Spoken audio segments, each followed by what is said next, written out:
2 ஆட்சியில் தமிழ்நாட்டில் ஆண்டு இருக்கிறது. புரட்சி தலைவருக்கு பிறகு, புரட்சி தலைவர் அம்மாவுக்கு பிறகு அத்தனை பேருக்கும் நான் இன்றைக்கு சொல்கிறேன், இன்றைக்கு திராவிட முன்னேற்ற கழகத்தை ஆட்சி கட்டிலிருந்து தூக்கி எறிவதற்கு ஒரே சக்தி தான் நம்முடைய தளபதி ஒருவரால் தான் முடிவை தவிர எவராலும் முடியாது என்பதை இங்கே இருக்கின்றவர் சொன்னார்கள். கடலூரிலே 9 சட்டமன்ற தொகுதி என்று சொன்னார்கள். கன்னியாகுமரியில் இருந்து சென்னை வரையிலும் 234 தொகுதியிலும் அவர்தான் வெற்றி பெறுவார், யாராலும் இது மாற்றி காட்ட முடியாது என்ற வரலாற்றை தமிழகத்திலே நாம் படைப்போம். ஆனால் மாற்றுக் கட்சியை பார்க்கின்ற போது 1 மணி நேரம் கூட கூட்டம் இருப்பதில்லை. காலி சேர்களை நாம் பார்க்கிறோம். ஆனால் காலி செய்கிற கூட்டம் தான் இங்கே வெற்றி கழகத்துடைய தலைவருடைய பட்டாளங்கள் இங்கே இருக்கிறது என்று என்னால் உணர புரிகிறது. நம்மை வெல்வதற்கு எந்த சக்தியாலும் முடியாது என்பதை இந்த கூட்டம் இன்றைக்கு எடுத்து காட்டிக் கொண்டிருக்கிறது. இந்த கூட்டத்தை கூட்ட வேண்டும் என்று சொன்னால் மாற்றுக் கட்சியை சார்ந்தவர்கள் இதற்கு 2 கோடி ரூபாய் செலவு செய்ய வேண்டும். 1 ரூபாய் கூட செலவு செய்யாமல் இங்கே கூட்டம் கூடப்பட்டிருக்கிறது என்று சொன்னால் சில பேர் நினைக்கிறார்கள் அங்கே இங்கு ஓடிக்கொண்டிருக்கிறார். அந்த ஓடுகிற நண்பர்களுக்கு சொல்லுகிறேன், வீழ்த்தும் சக்தி இங்கேதான் இருக்கிறது, மறந்து விடாதீர்கள். நாளை எதிர்காலத்தை நம்பி இருக்கிற மக்களுக்கு கண்ணீரை துடைப்பதற்கு நம்முடைய தமிழகத்தின் வெற்றி கழகத்துடைய தலைவராக மட்டுமல்ல, தமிழகத்திலே வீரனை போட போகிறார் என்பதை நீங்கள் மறந்துவிடக் கூடாது. இப்போது புதிய அறிமுகம் ஆச்சி ஹோட்டல் சாம்பார் 50 கிராம் ரூபாய் 20 மட்டுமே.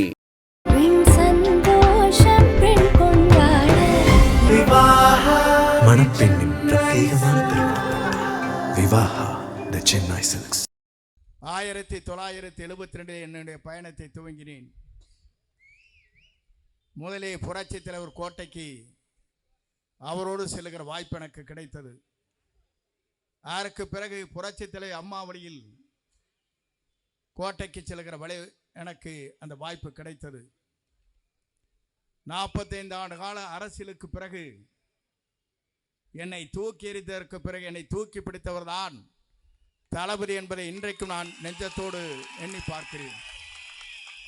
ஏன் அதை சொல்லுகிறேன் சொன்னால், இன்று இருப்பவருடைய நிலை வேறு, ஆனால் இங்கே அமர்ந்து கொண்டிருப்பவருடைய நிலை வேறு, நாளை ஆளப்போகிற நிலையை வேறு என்பதை நான் அறிவேன். நான் இதை குறிப்பிடுவதற்கு காரணம்,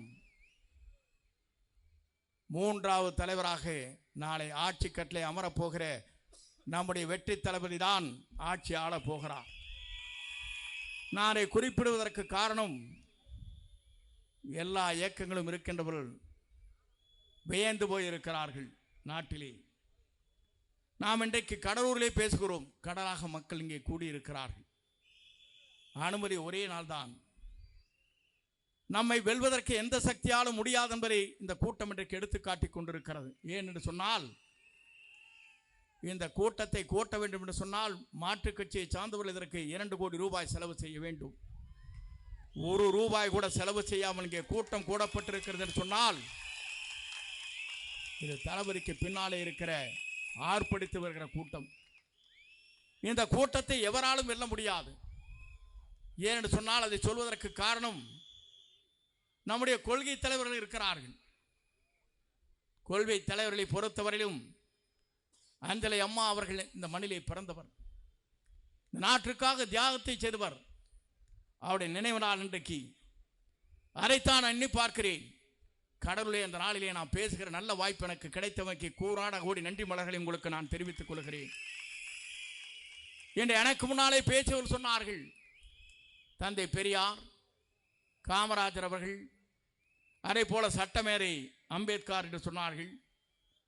விடுதலைக்காகவே தன்னை அர்ப்பணித்துக் கொண்டிருக்கிற பல்வேறு தலைவர்கள் இங்கே இருக்கிறார். நம்மை பொறுத்தவரை நான் இன்னைக்கு எண்ணி பார்க்கிறேன், ஒரு வரலாறு படைக்கப்பட்டிருக்கிற இந்த கடவுளில் நாளை ஆட்சி மாற்றத்திற்கு இந்த கூட்டம் தான். நான் பார்க்கிற போது இங்கே குறைவான கூட்டம் இருக்குமா என்று நான் எண்ணி வந்தேன். ஆனால் வெற்றி விழா கூட்டத்தை போல இங்கே கூட்டம் கூடியிருக்கிற காட்சியை நான் காணுகிற போது, உங்களை வெல்வதற்கு எந்த சக்தியாலும் இனி தமிழகத்திலே முடியாது என்ற வரலாற்றை நீங்கள் படைக்கப் போகிறீர்கள். இந்த வரலாற்றுக்கு சொந்தக்காரர்கள் நீங்கள். இங்கே எனக்கு முன்னாலே உரையாற்றுவர் சொன்னார்கள், 2 ஆட்சியில் தமிழ்நாட்டில் ஆண்டு இருக்கிறது. புரட்சி தலைவருக்கு பிறகு, புரட்சி தலைவர் அம்மாவுக்கு பிறகு ஆட்சி நடத்தியவர்கள் இன்றைக்கு ஆட்சி நடத்தி கொண்டிருக்கிறது. அத்தனை பேருக்கும் நான் இன்றைக்கு சொல்கிறேன், இன்றைக்கு திராவிட முன்னேற்ற கழகத்தை ஆட்சி கட்டிலிருந்து தூக்கி எறிவதற்கு ஒரே சக்தி தான் நம்முடைய தளபதி ஒருவரால் தான் முடிவு வைத்தவரை எவராலும் முடியாது என்பதை நாட்டு மக்கள் ஏற்றுக்கொண்டிருக்கிறார்கள். நீங்கள் கவலைப்பட தேவையில்லை. சில பேர் இடையிலே வருகிறார். நான் இன்றைக்கு சொல்கிறேன் அவர்களுக்கெல்லாம், உங்களால் என்றைக்கும் திராவிட முன்னேற்ற கழகத்தை வீழ்த்த முடியாது. வீழ்த்துகிற சக்தி நம்முடைய தமிழகத்தின் வெற்றி தளபதியாக விளங்கி கொண்டிருக்கிற தளபதி ஒருவரால் தான் முடியுமே தவிர எவராலும் முடியாது என்பதை நீங்கள் உணர்ந்திருக்க வேண்டும். சில பேர் நினைக்கிறார்கள் அங்கே இங்கு ஓடிக்கொண்டிருக்கிறார். அந்த ஓடுகிற நண்பர்களுக்கு சொல்லுகிறேன், வீழ்த்தும் சக்தி இங்கே தான் இருக்கிறது, மறந்து விடாதீர்கள். திராவிட முன்னேற்ற கழகத்தை வீழ்த்த வேண்டும் என்று சொன்னால் மக்கள் நல்லாட்சி நடத்துவதற்கு, நாளை எதிர்காலத்தை நம்பி இருக்கிற மக்களுக்கு கண்ணீரை துடைப்பதற்கு, நம்முடைய தமிழகத்தின் வெற்றி கழகத்துடைய தலைவராக மட்டுமல்ல, இந்திய நாடை வியக்கத்தக்க அளவிற்கு ஒரு வரலாற்றை படைக்கிற தலைவராக தமிழகத்திலே வீரனை போட போகிறார் என்பதை நீங்கள் மறந்துவிடக் கூடாது. நான் இதையெல்லாம் சொல்வதற்கு காரணம், இங்கே இருக்கின்றவர் சொன்னார்கள் கடவுளே 9 சட்டமன்ற தொகுதி என்று சொன்னார்கள். கன்னியாகுமரியிலிருந்து சென்னை வரையிலும் 234 தொகுதியிலும் அவர்தான் வெற்றி பெறுவார், யாராலும் மாற்றி காட்ட முடியாது என்ற வரலாற்றை தமிழகத்திலே நாம் படைப்போம்.